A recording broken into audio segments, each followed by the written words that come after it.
दुनिया में जल्द ही नया धर्म आने वाला है।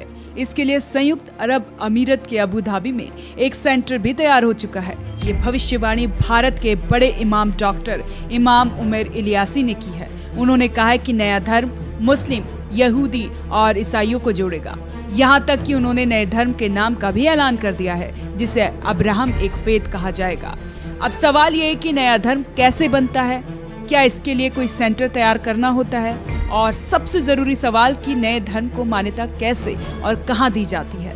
आइए इन सवालों के जवाब जानते हैं। डॉक्टर इमाम उमर इलियासी ने नए धर्म का ये दावा यूं ही नहीं किया।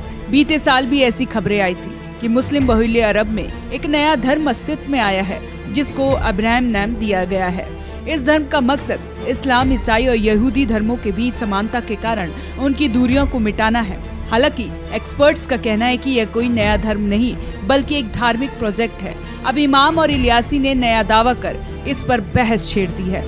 अब ये सवाल खड़ा होता है कि तरह तरह के धर्म कैसे अस्तित्व में आए। इंसान के जन्म के समय कोई धर्म ही मौजूद नहीं था, लेकिन जैसे जैसे सभ्यताओं का विकास हुआ, लोगों की धार्मिक मान्यता भी बनती गई। इसी क्रम में सनातन, इस्लाम, ईसाई या दुनिया के अन्य धर्म आए।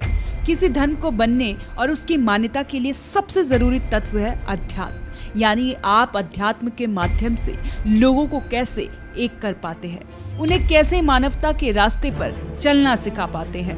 नया धर्म कैसे बनता है? इतिहास को पलटकर देखेंगे तो दुनिया के सभी धर्मों की शुरुआत अलग अलग समय पर हुई और अलग अलग लोगों द्वारा की गई। फिर चाहे सनातन हो, इस्लाम हो या ईसाई धर्म। सनातन दुनिया का सबसे पुराना धर्म है, जिसकी शुरुआत 12,000 साल पुरानी है।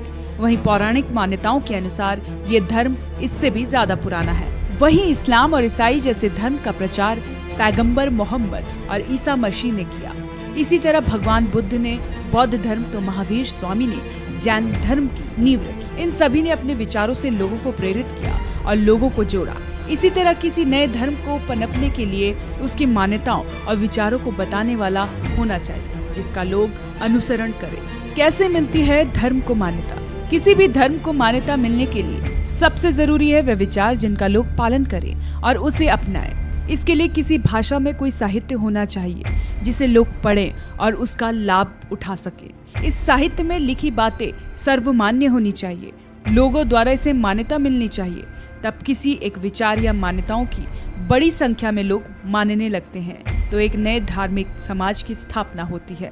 तो कैसी लगी आपको ये जानकारी? हमें कमेंट कर जरूर बताएं और देखते रहें one nation one group news.